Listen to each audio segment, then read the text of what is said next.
ရကုန်မြို့နယ်ရောင်းကြီးရက်ွက်အဲတော်အခန့်ချင်းစိတ်စိတ်ကြီးဖြစ်ကြောင်းကြေညာအပ်ပါတယ်ရှင်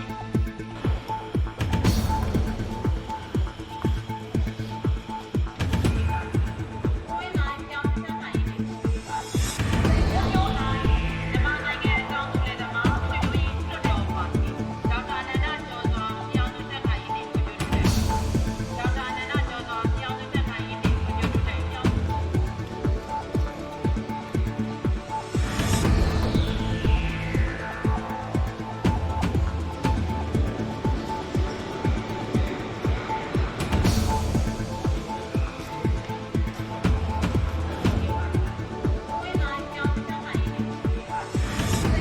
ကျွန်တော်တို့ကတော့ဘာဆိုရင်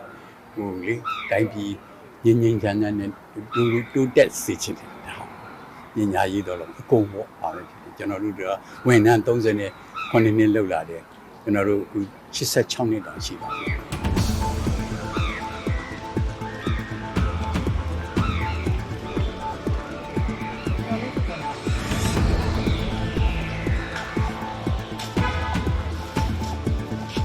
မျောလင်းချက်ကတော့တိတ်မရှိပါဘူး။ဘာမှလည်းမမျောလင်းထားပါဘူး။အားမှမရှိတာ